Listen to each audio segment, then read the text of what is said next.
Assalamualaikum warahmatullahi wabarakatuh. Waalaikumsalam warahmatullahi wabarakatuh. A'udzubillahi minasyaitonir rajim. Bismillahirrahmanirrahim. Alhamdulillahilladzi hadana wa ma kunna lillahi lanhadanallah. Asyhadu an la ilaha illallah wa la syarika lah wa asyhadu anna Muhammadan abduhu wa rasuluhu la nabiyya ba'dah. A'udzubillahi minasyaitonir rajim. Ya ayyuhalladzina amanu dzkurullaha dzikran katsiran wasabbihu bukratan wa asilah. Amma ba'du. Para sahabat, para salikin, para alim, para ulama, para punyai, para kiai dan kolega serta saudara-saudara saya setanah air dan insyaallah juga di belahan dunia yang lain, artinya luar negeri. Semoga kita senantiasa dalam lindungan, ma'unah, maghfirah dan berkah dari Allah Subhanahu wa taala. Amin ya rabbal alamin. Sebelum kita mulai, mari kita bertawasul dulu. Semoga ilmu yang kita kaji bersama mendapatkan keberkahan dan juga mendapatkan syafaat Rasulullah dan juga para karomah, para kiai, para ulama, khususnya pengarang kitab Adabul Suluk bil Murid dari Habib Abdullah bin Ali Al-Haddad. Ila hujjah Mustafa sallallahu alaihi wasallam washabihi wa dzurriyyati wa alihi. Sabar.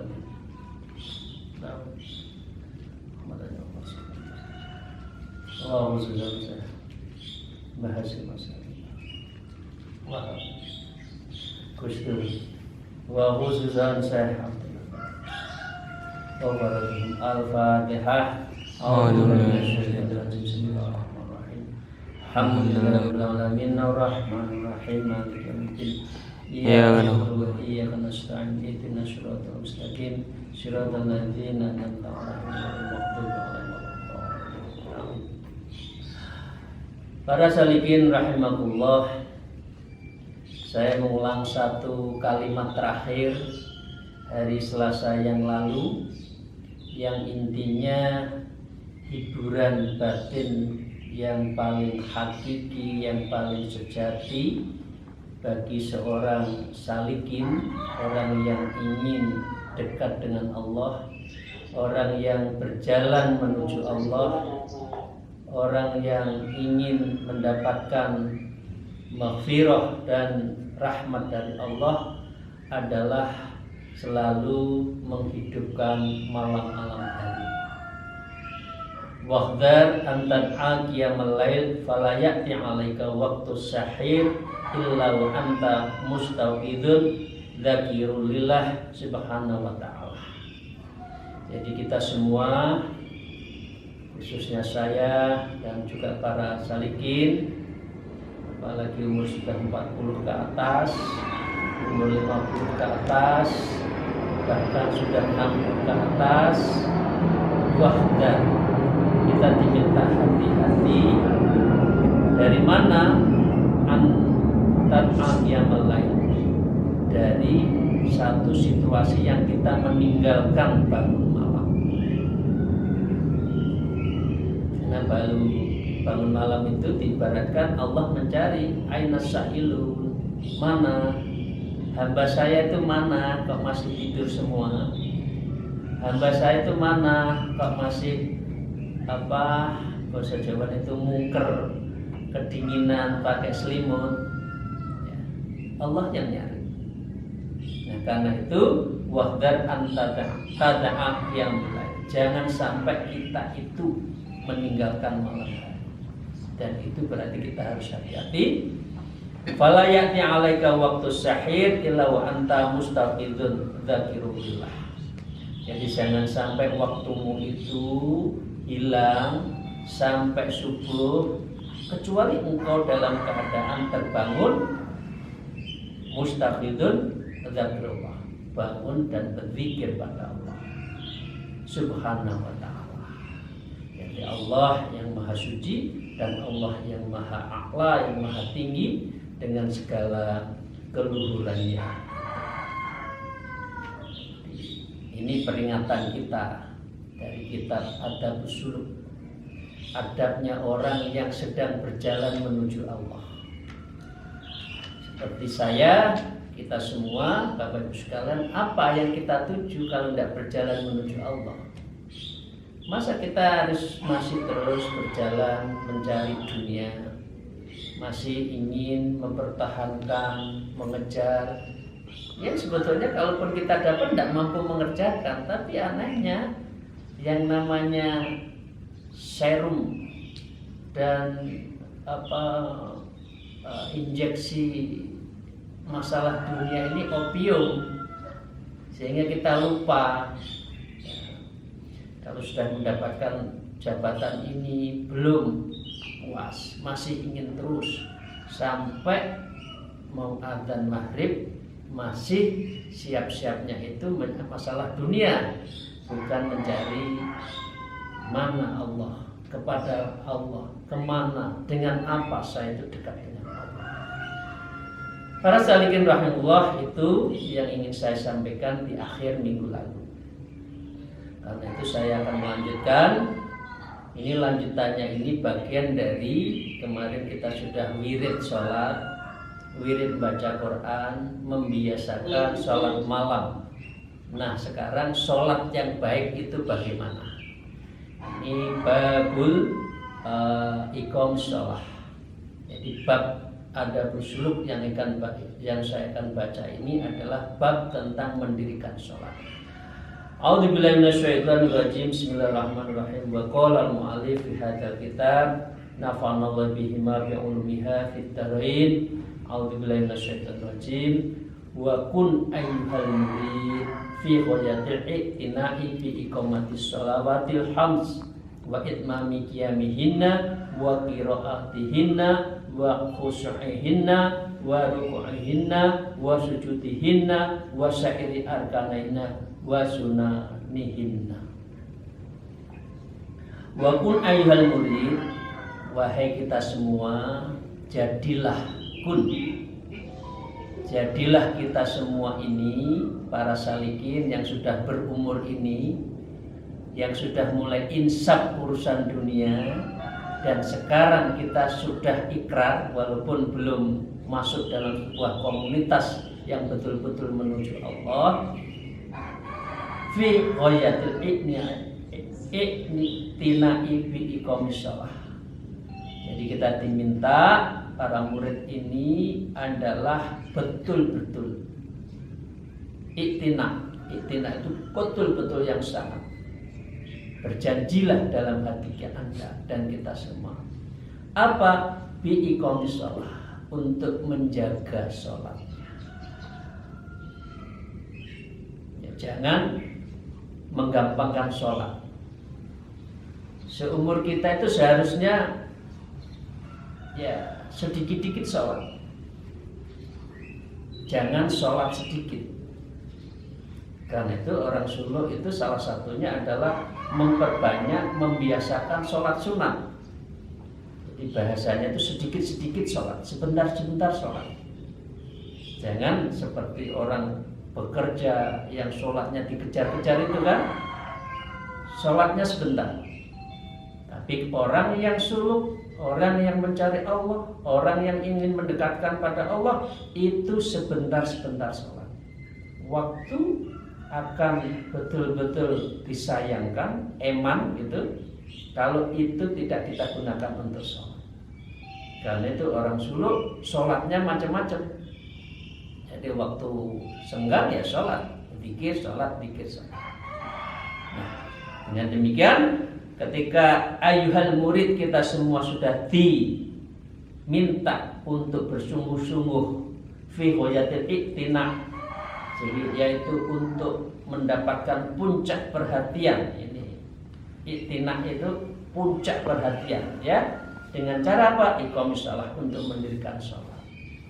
Jadi dengan demikian sholat itu bukan bagian dari sesenggangnya, jangan.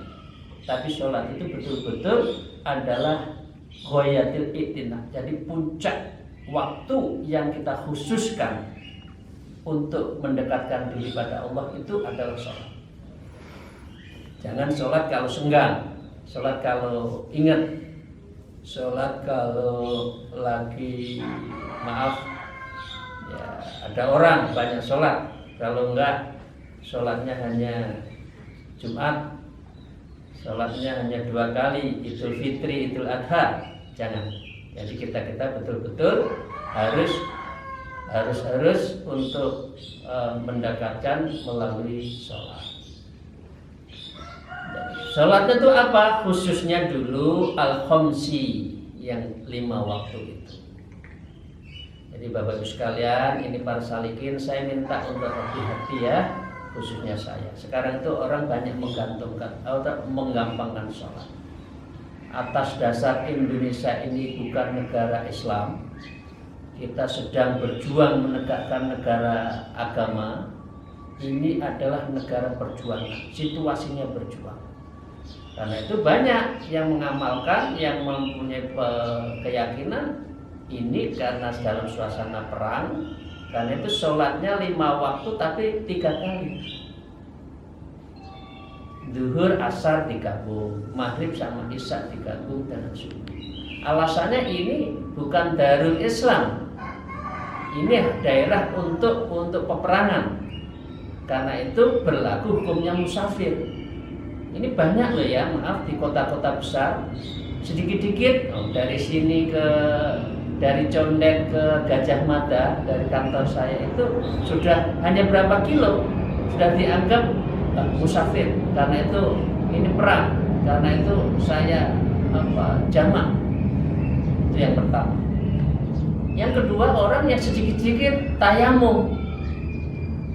Gimana masjid di pinggir jalan semua banyak, alasannya tidak ada tempat untuk ambil wudhu, tahu-tahu di mobil langsung tayamum di joknya mobil itu. Ya Allah, saya rasa salikit rahimullah, kita jangan terpengaruh dengan menggampangkan sholat itu.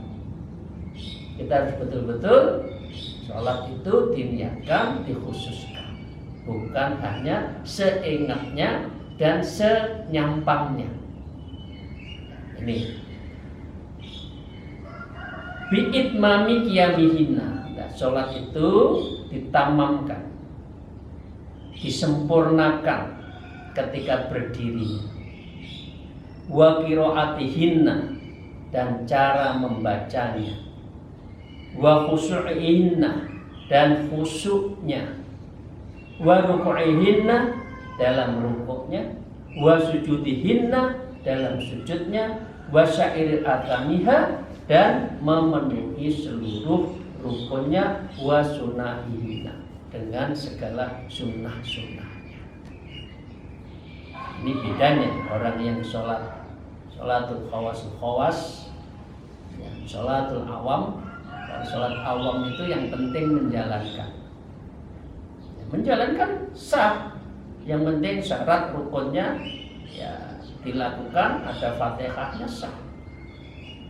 Tapi di behind value, ya, di balik nilai apa sholat itu, banyak orang yang tidak menemukan makna.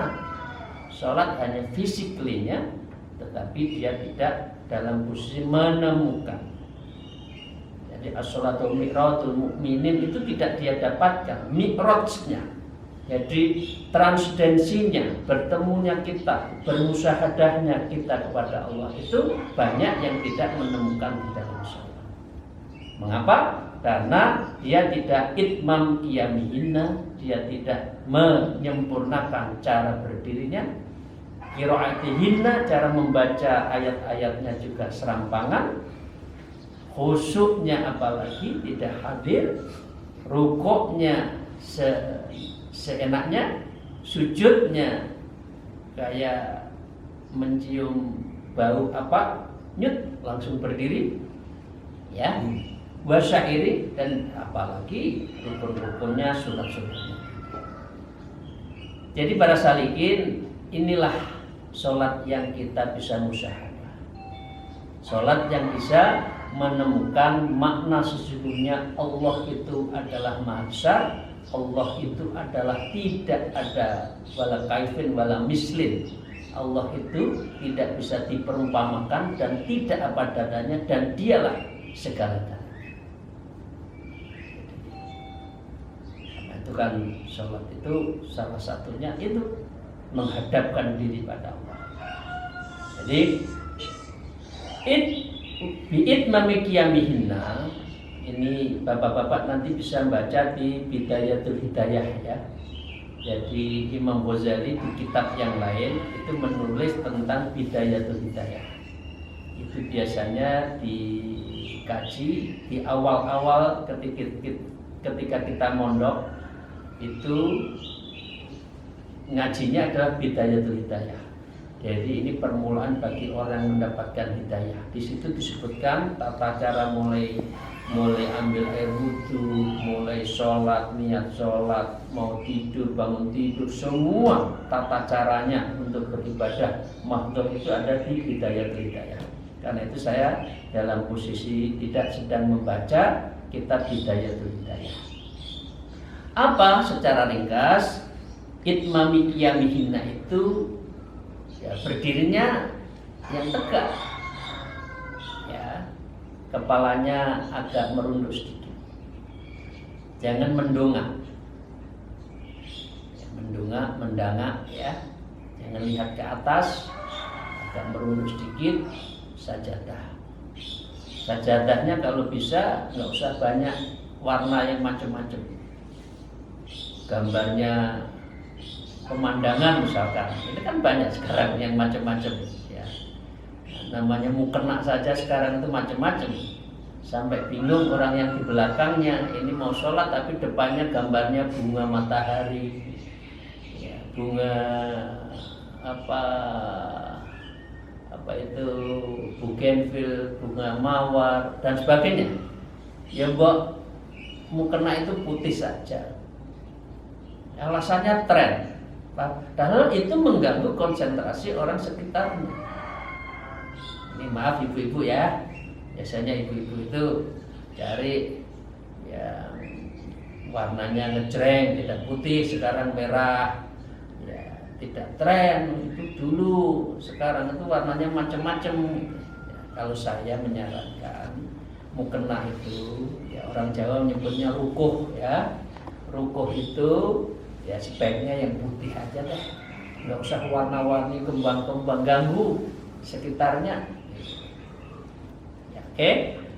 Bi'itmami qiyaminya itu harus berdiri tegak, agak mendingkul sedikit, merunduk sedikit dengan konsentrasi. Oke. Nah, sebelum itmami qiyamnya, sebelum berdiri, ini di dalam Bidayatul Hidayah namanya hadir, khudu, khusyuk, mutmainah itu saya, tumakninah ya, tumakninah itu harus diyakini, harus dijalankan. Jadi yang namanya asyir ya, namanya kita asyir ya, jagalah hatimu menghadap Allah, itu harus dijaga betul sebelum sholat. Sebelum sholat itu hati tenang dulu. Jangan begitu berdiri langsung Allahu Akbar. Nah, tadi harus pada posisi hatinya itu khudu. Oke, saya lanjut. Wa qiraatihinna. Nah, membaca Qur'annya itu lafadznya, makhrajnya, panjang, pendeknya itu yang pas. Karena bisa berubah. Iyyaka salah. Iyyaka na'budu wa iyyaka nasta'in. Ihdinas siratal mustaqim. Jadi lafadznya itu langgamnya itu dinikmati, tidak harus dilakukan. Nah, ini lagi tren ya di kota ibu-ibu. Rasanya kalau imamnya tidak anak muda yang lengan pendek, yang kopiahnya kopiah lagi naik gunung, yang pakai tanpa sarung, jin ya, anak milenial pakai kaos tapi suaranya enak, itu yang dikejar, dilakukan sedemikian. Ini sholat, bukan qiraat, bukan musabaqah tilawatil Quran. Ini maaf kaum salikin, khususnya min ahli sunnah wal jamaah, nggak usah terpengaruh ya dengan cara ini di kota-kota ini. Ini seakan-akan kalau yang imamnya anak kecil, suaranya enak, lengan pendek, pakai kaos, celananya itu sakunya ada 8, kanan kiri atas bawah sampai ke lututnya ada ada sakunya itu celana naik gunung itu, tapi suara enak, topinya bukan kopiah, bukan haji, bukan seperti songkok seperti kita, tapi pakai ditutupkan di belakang kayak mau naik gunung itu. Nah, ini menurut saya namanya arkaihinna wa sunahinnya ini tidak kena. Nah, anehnya kalau yang imam itu dikejar-kejar sekarang. Memang antara tontonan dengan tuntunan itu sekarang bedanya tipis. Yang tuntunan jadi tontonan, yang tontonan menjadi tuntunan. Ini maaf ya, orang Jawa itu ilo-ilo ini banyak sekali. Jadi kalau sudah tuntunan ya tuntunan, amalkan tuntunannya, pakaian putih, bersih. Kalau bisa saya sarankan jangan pakai lengan pendek kalau sholat, ya. Apalagi kaos seingatnya jangan, ya. Karena itu tidak afdhalnya sholat. Jadi saya tegaskan wa qira'ahinna itu penting. Langgamnya enak. Ada nada-nada nafas mana yang harus berhenti. Jangan seperti dikejar apa saja, dikejar apa itu baca Fatihahnya satu nafas dikejar-kejar, zalim, jangan. Nafas, ya. Wa khusu'ihinna, khusyuk, khudu. Hati itu khusyuk, khudu. Karena ini menghadap Allah. Nah, nanti di berikutnya akan kita baca. Wa ruku'ina. Rukuknya itu adalah antara pinggang sampai kepala, leher itu lurus. Coba ya, kita mulai belajar sholat itu. Jadi jangan lututnya ditekuk, tapi lututnya lurus, ya. Kedua tangan memegang lutut, pinggangnya lurus sampai ke kepalanya lurus, lehernya lurus, jangan mendongak.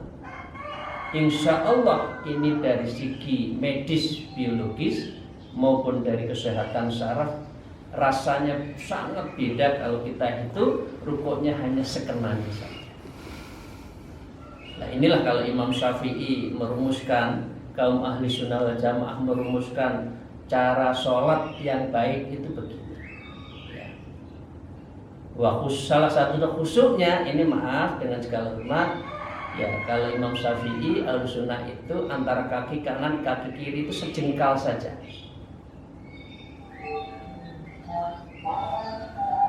Saya tidak tahu sekarang itu lagi tren karena tadi suasana perang, jadi kakinya itu bahasa Jawa ini begagah. Begagah itu sangat lebar, memakan waktu jamaah yang lain. Ya, itu yang pertama yang ingin saya sampaikan. Ini lagi tren, karena itu dengan segala hormat kita jangan ikut, karena itu akan mempengaruhi kekhusyukan. Wa sujudihinna, sujudnya juga seperti itu. Jangan seakan-akan mencium sajadah, mencium karpet, mencium mester, mencium keramik itu rasanya ogah-ogahan. Yang penting baduknya sudah ninggol, sudah berdiri lagi. Memangnya kamu itu berasal dari apa? Kan tadi tanah, masa mencium tanah kita ogah-ogahan? Dan itulah tempat sujud kita pada Allah. Ya. Jadi dengan demikian sujudnya juga sebenar. Ya, ini bacaannya nggak usah kita bahas ya dalam posisi seperti ini. Wasairi arkahina bisunah ini, dan kita menyempurnakan fadilah-fadilah dari syarat rukunnya dan juga sunnah-sunnahnya. Para salikin rahimahullah, saya lanjutkan. Wa as'ir qalbaka qabla dukhuli fi shalat 'azamata min turidul wuquf baina yadahi jalla wa ala. Wa as'ir qalbaka qabla dukhuli fi shalah. Wa as'ir, jagalah hatimu, tetapkanlah hatimu, tenangkanlah hatimu, khusyukkan hatimu qabla dukhuli fi shalah, sebelum kamu itu masuk mengerjakan sholat. Wa as'ir, pengertian umumnya itu adalah setrumkan dulumu itu, setrumkan dirimu itu sekarang menuju Allah. Karena itu di dalam suluk, orang sebelum sholat itu wukuf sesaat. Wukuf itu mengosongkan diri kita, mengosongkan hati kita, pikiran kita dalam suasana yang hening, baru sholat. Kalau orang suluk bisa jadi ditambah dulu sebelum sholat. Ilahi anta maksudi wa ridhaka. Ya Allah, Engkaulah yang aku tuju dan ridhamulah yang aku rindukan. Hati tergetar baru sholat. Karena itu makna dibalik subhanallah walhamdulillah wala ilaha illallah wallahu akbar itu ketika wukuf ini, ketika belum sholat ini. Subhanallah, kita mensucikan Allah dulu. Walhamdulillah, kita bersyukur pada Allah. Wala ilaha illallah, kita ikrar tidak ada Tuhan selain Allah. Wallahu akbar, Allahu akbar, inilah puncak dari tiada urusan yang fana dunia dan diri kita. Yang ada adalah yang maha ada, yang mengadakan dari tidak ada menjadi ada. Itulah sekuat-kuatnya, seultimatenya ada, yaitu Allah Subhanahu wa ta'ala. Jadi kalau sudah begitu ya sholatnya itu tidak Allahu Akbar, tetapi baru ingat kuncinya di mana, HP-nya di mana, teman-teman itu yang punya hutang siapa, kok belum bayar-bayar. Kira-kira gambar ini banyak yang senyum. Kira-kira masih sholatnya seperti itu enggak? Jadi sholat itu fungsinya adalah mengingat dari sesuatu yang lupa. Padahal sholat itu mestinya adalah mengosongkan diri dan hini pada Allah. Jadi coba berikan, ambil makna itu. Subhanallah, sucikan dulu, tenang. Walhamdulillah, memuji pada Allah.